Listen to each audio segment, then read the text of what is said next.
Catherine the Great, Chapter 1, Page 1. At just after 6 o'clock in the cold and dark of St. Petersburg morning, the Empress of all Russia pulled herself up and slowly swung her legs out of the narrow bed she kept in what she called her working apartment.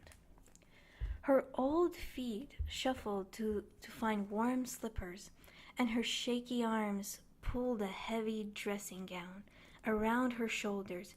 Sunrise was more than 3 hours away, but, as always, Catherine had a long day's work ahead of her, and she had to begin early.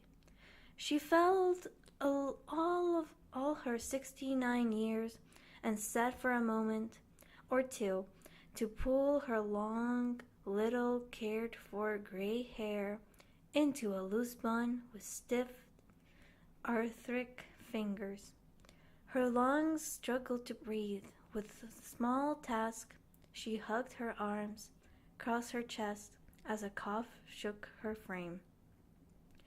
Knowing her mistress' habits as a servant appeared and quietly moved about the room, she lit the several candles and a samovar to make tea. Then she lit the fire in the fireplace of the adjoining study, went to fetch a bowl of warm water. Silently,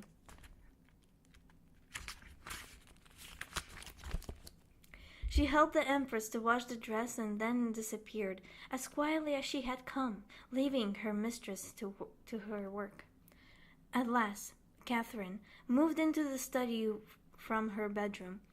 The candlelight revealed the brown leather chairs, the maps spread on the tables, and the book-lined walls that had been her workplace for nearly all her 34-year reign as Empress.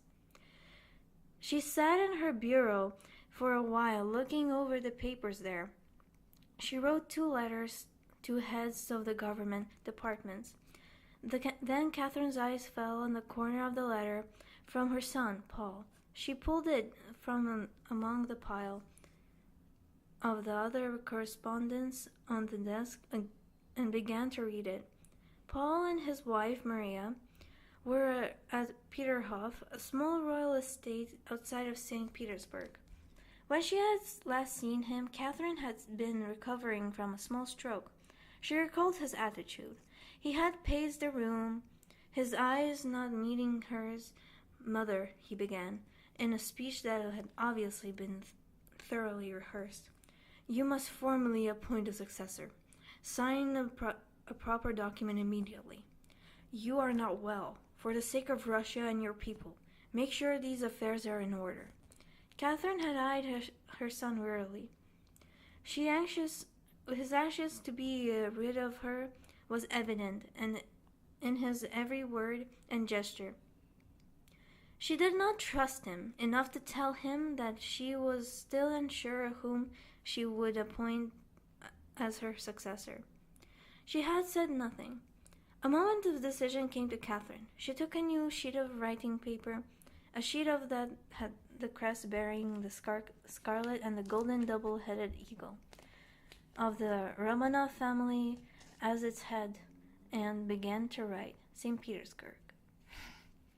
To the royal family, Orthodox Church, government, and the peoples of Russia, today, November 6th, 1796, I, Catherine II, Empress of all Russia, hereby command that after my death the crown power and titles bestowed me during my lifetime shall pass directly to my grandson, Alexander Hilstin Gotorop Romanov. It is my will that Alexander should reign immediately after me. There must be no pause or interruption in the succession. Alexander should be crowned within a month of my death." Catherine intended to write another paragraph, but then she glanced at the heavy old clock in the mantelpiece.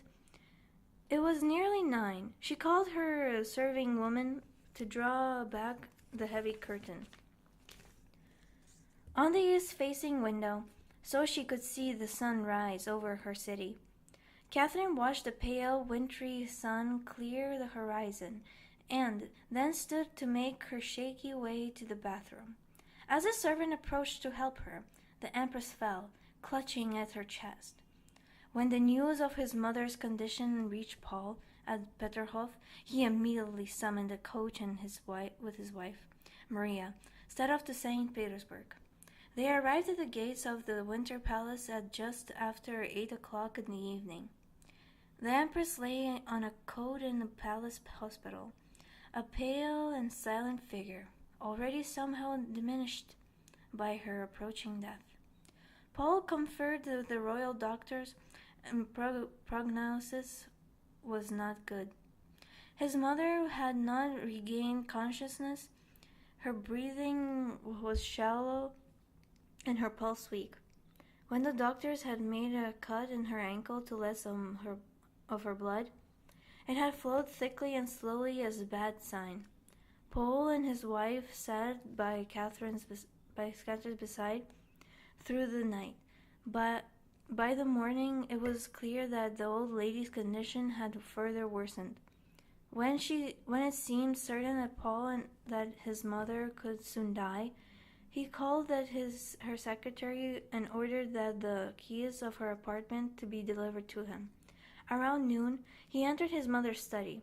The fire of the morning had died, so he called the footman to build a new fire in the grate.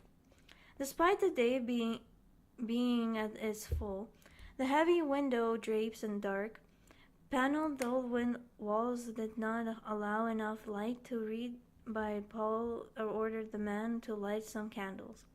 When the servant had done his work, Paul shut it and locked the door. He sat in his mother's desk and felt like a small boy about to be caught breaking the rules. He had been in the study only a few occasions in his life.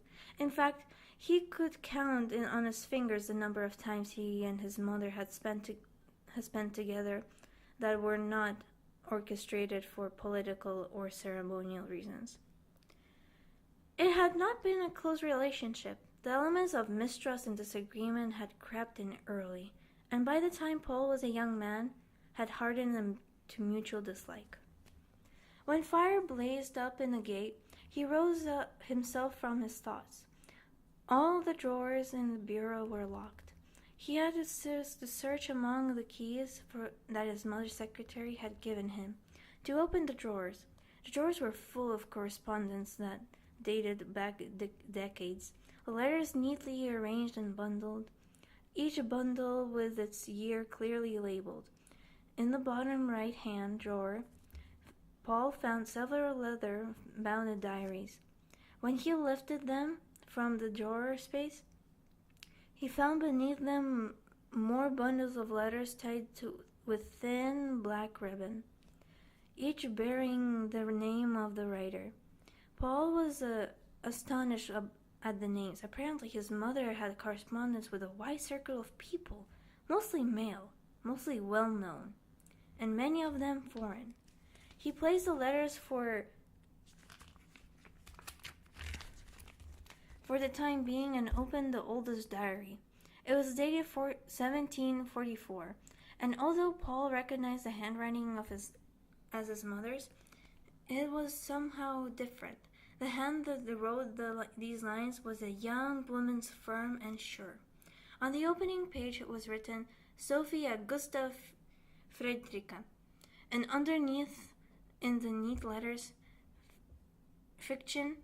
He could hardly imagine that his old, stern mother could ever have used a nickname as fiction. He tried to bring her to his mind as Paul, little girl, then a young woman, but found he could not. Paul turned another page and began to read. We have had to stop even earlier than usual today, a long way from any kind of town or even anything I could call a village.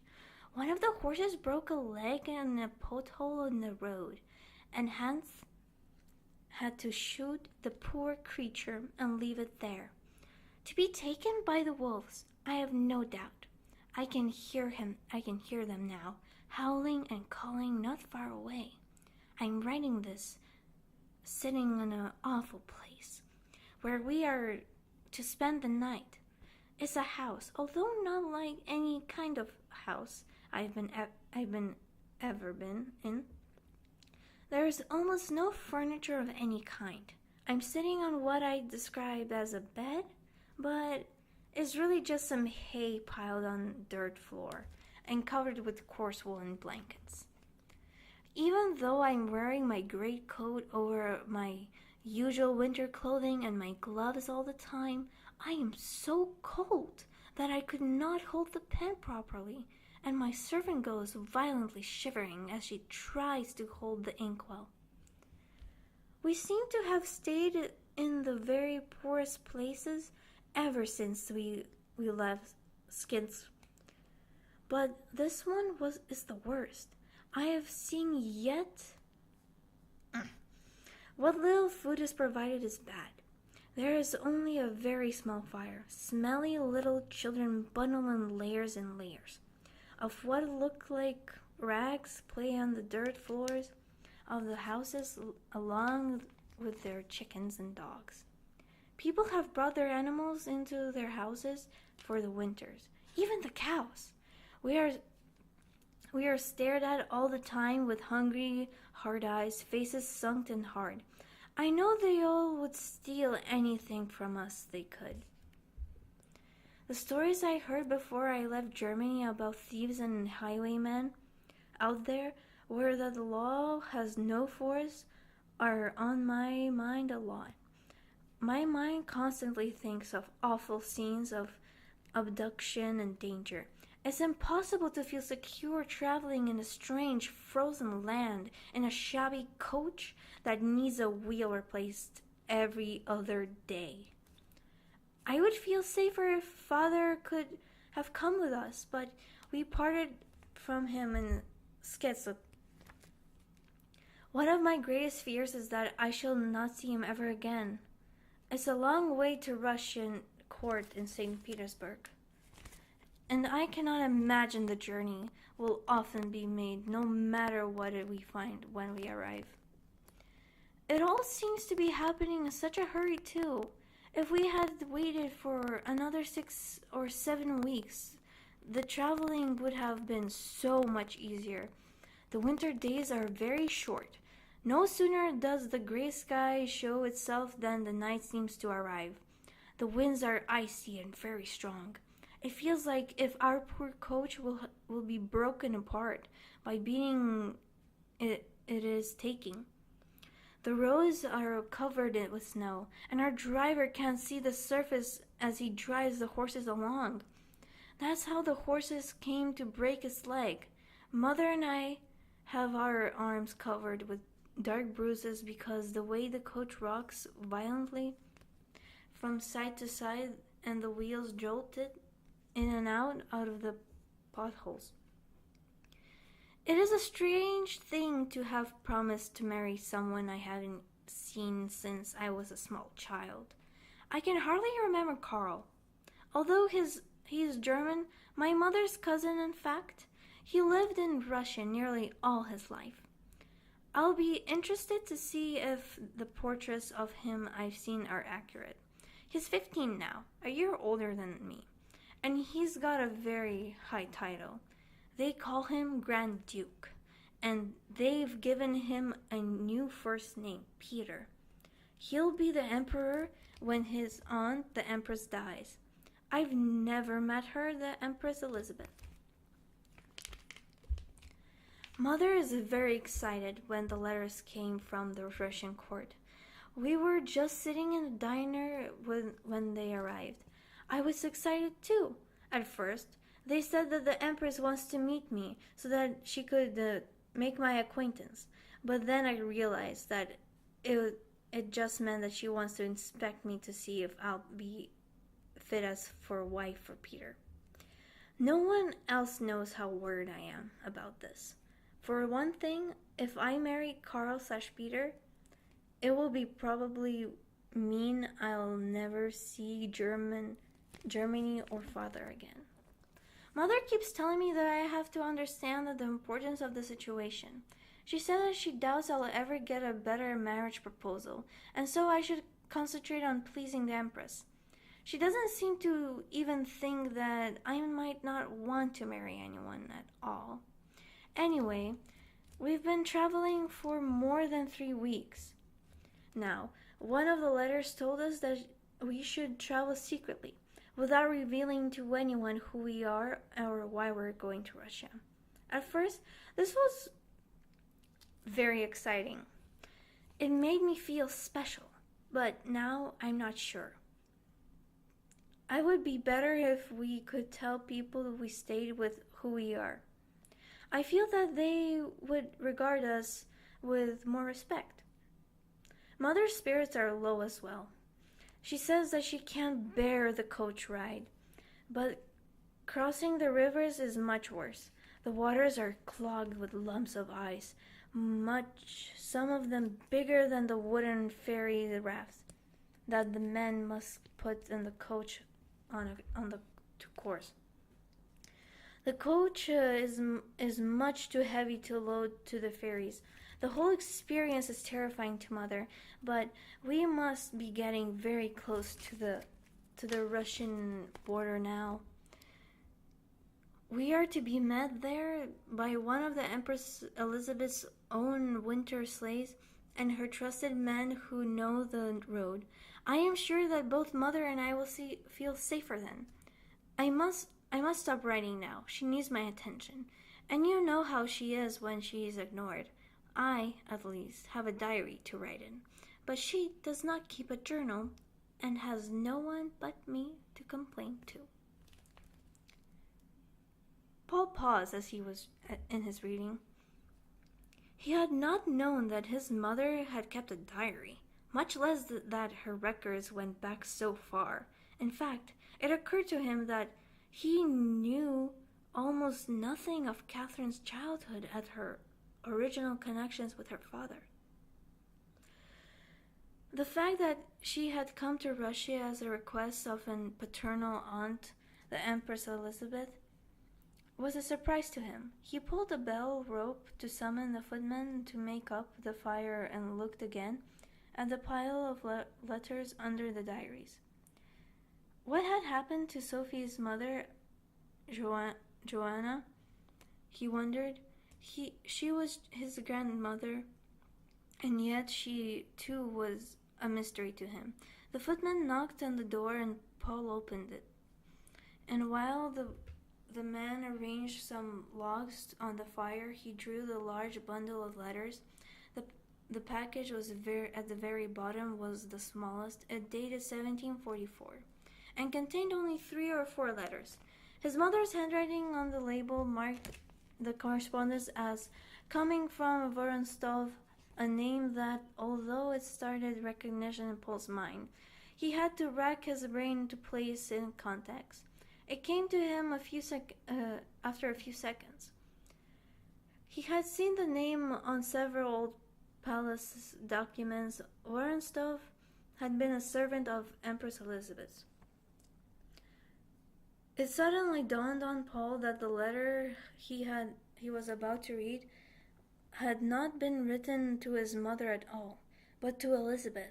Somehow Catherine must have got it from Elizabeth's personal belongings after the old Empress had died. He dismissed the footman and began to read. February 4th, 1744. Interim report sent ahead by dispatch rider. Your Highness, as you have commanded, I met Princess Sophie and her mother, the Princess Joanna, at our common border with Germany and turned their servants back. I have brought a sufficient detachment of men at arms to maintain the safety of the ladies. Apparently all German carriages are wheeled with conveyance. Because of this, they are practically subject to poor conditions on the roads. The violent rocking and pinching presents to great dangers and prevents the carrying of burning stoves from the warmth and comfort of the passengers. Russian sleighs are much more suitable. The ladies are now traveling in one of our own sleighs, and are well pleased with the comfort of your highnesses as provided. The portraits of Princess Sophia that your highness has shown me are flattering to say the least. She is plain of feature, with a long nose and a large round chin, very much like that of her father, the Prince of Engelzert. Nevertheless, she appears healthy and strong. She is fairly tall, about 5.5 feet, I judge. I had a short conversation with her regarding the horses that were sent with your highness, Winterslade. The knowledge she relieved during the conversation shows that she may very well be excellent horsewoman.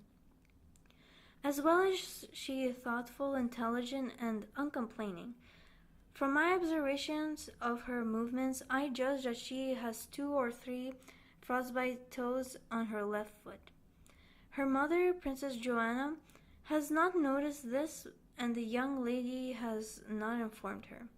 My impressions of the Princess Joanna are quite indifferent. She is very conceited, a snob, and concerned about appearances to the exclusion of all other considerations. The subjects on which the mother nags the daughter are many. They include the difficulty of the Princess Sophie's birth and the fact that Princess Sophie writes in a journal when her mother would rather have her daughter's attention. I will not weary your highness by writing the details of these subjects. However, what may be more relevant is that the mother constantly nags daughter to behave in the ways that she believes will impress your highness. She urges the Princess Sophie to learn to speak Russian as soon as possible and to forget about being German. When Princess Sophie protests that she will involve forgetting her father, her mother replies that he is a minor person of no importance whatsoever. Evidently, this is painful for the young princess to hear, but she does not report or complain. I believe that this silence is more dutiful than heartfelt. There is no doubt in my mind that there is little real affection between the two women. We will arrive at St. Petersburg on February 15th or 16th. I'll report again in person in Moscow immediately, your highness sends for me to do so. My prayers and wishes, your highness, continuing strength and good health. Vorontsov. When Paul got to the end of the letter, he paused for a moment. He knew nothing of his grandmother, the Princess Joanna. The thought of Vorontsov's judgment of her was quite harsh. A glance at the other letters in bundles showed that they were unrelated to his mother or grandmother, or his mother and grandmother. He threw them aside and again took up his mother's diary. Moscow, February 27, 1744. So much has happened since I last wrote. There has been hardly any time to myself to write anything at all. We arrived at St. Petersburg on February 16th and we were immediately launched in the Winter Palace. We found that the Empress and Peter were here in Moscow, but we were well looked after in St. Petersburg. The city of St. Petersburg was not yet finished. Even many of the public buildings are not yet completed. Nevertheless, people seem to be arriving every day to live and work there. It makes the whole place seem like a big hustle and bustle. While there, we lived in the Winter Palace in quite luxurious apartments. A steady stream of boxes and trunks was delivered to us every day. Each one contained wonderful clothes and new personal belongings for mother and for me, chosen by the Empress herself. Mother's constant exclamations of surprise and praise that she so successfully uses to draw attention to herself in public contrasts sharply with her criticism of style and fashion that she gives me when she imagines we are alone together. These have begun to be embarrassing. I had to remind her that the servants listen to everything and that it is probable that we are being spied on. Still, she seems happy that with her new wardrobe. We spent 4 days in St. Petersburg. I was well rested by that time, and we had seen much of the city. We are both amazed at the way the Russians have built canals for transport. I imagine they are filled with barges in the summer. But now, being heavy in the winter ice, they make very good roads, and so they are crowded with horses and carts. I certainly got tired of meeting so many Russian government ministers and their secretaries. The stream of them seemed to be never ending. I have tried hard to remember them all and what each of them do, but so far my Russian is so poor that I find it almost impossible to understand and remember their names. Yet that is what I must do. Their system of government, too, is quite different from the way Father runs things in Anhalt. I have to learn as much as I can about it. Even more, Mother is still fretting about the way I look. She seems to think it's all just a case of looking pretty. But I can see that there is a lot to do if I am to play a proper part in the royal family in Russia. On the last day we were in St. Petersburg, they held a winter carnival that was a lot of fun, snowball battles and the enormous snow figures they built in the street, and the way they lit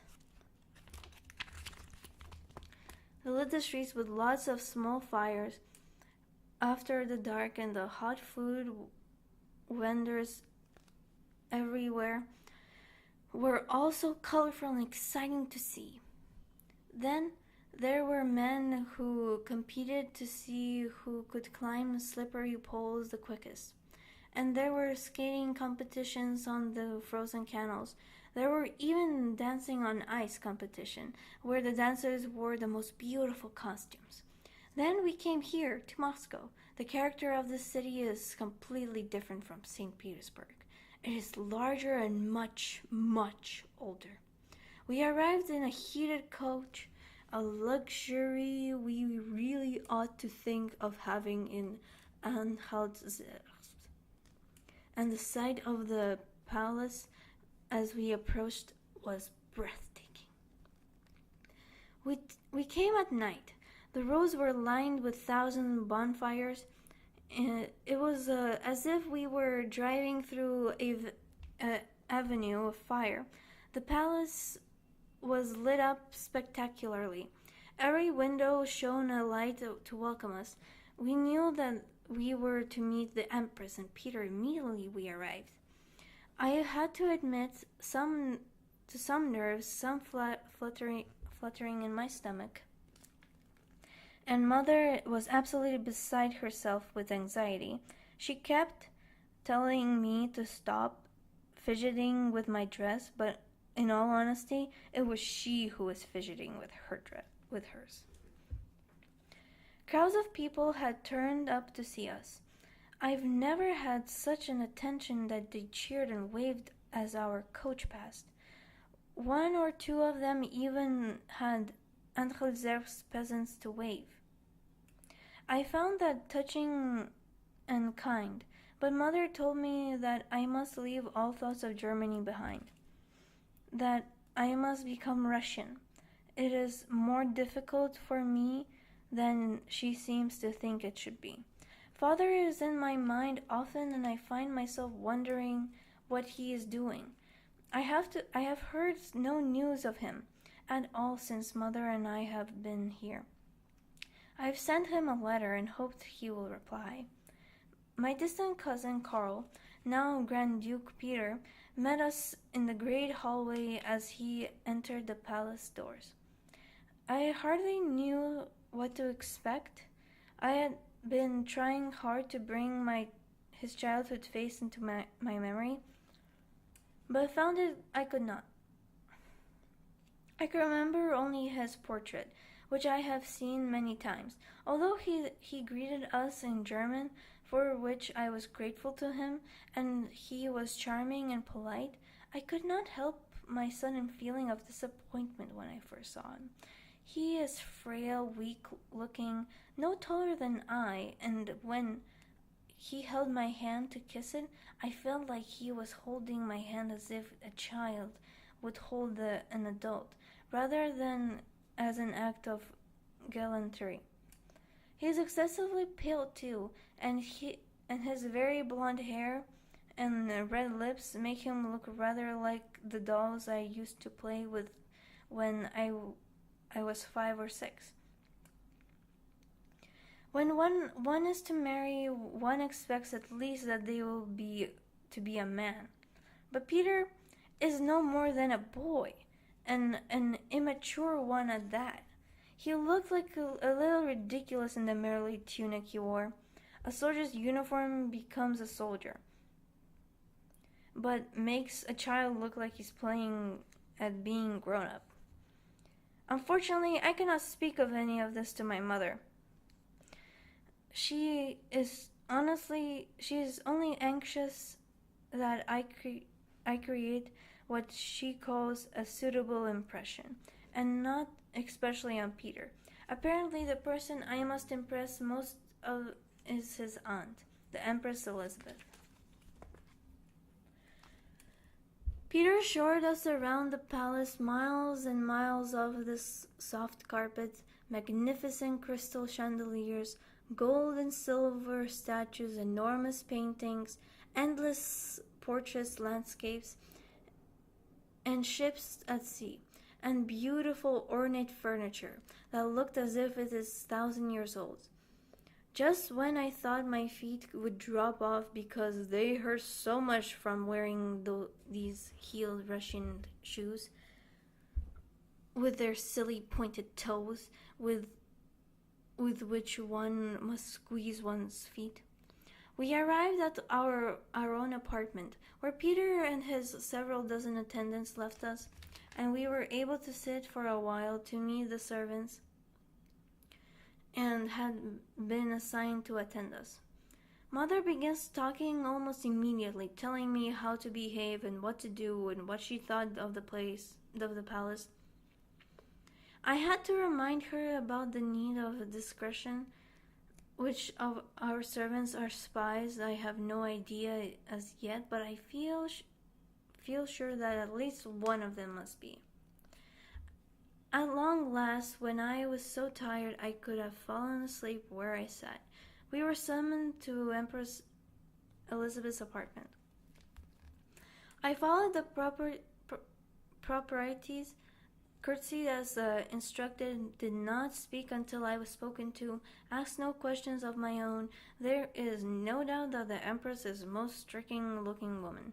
She is heavy-set, but carries her weight well, for she is tall, straight. Her thick auburn hair is tied in the back, but it cascaded to her shoulders and had been braided through with gold and silver wires. She has a powerful face and bright blue eyes that are constantly alert. In its luxury and ornament, her dress outshone every woman's I have ever seen. It was more silver material than a wide hooped skirt, then had hundreds of small precious stones sewn into it. When she moved, the stones reflected the lights of the lamps and danced as a million tiny steps back and forth on the fabric. She called me my child, and said that she hoped I was well after such as a long and difficult journey. A translator rushed forward to speak. I listened to what he said, but would not let me reply for him. I said, «Хорошие вечерние, мадам. Я желание срок хорошо». The Empress laughed at my syntax, I'm sure, but was obviously pleased that I had learned a little Russian, even if it was poorly spoken.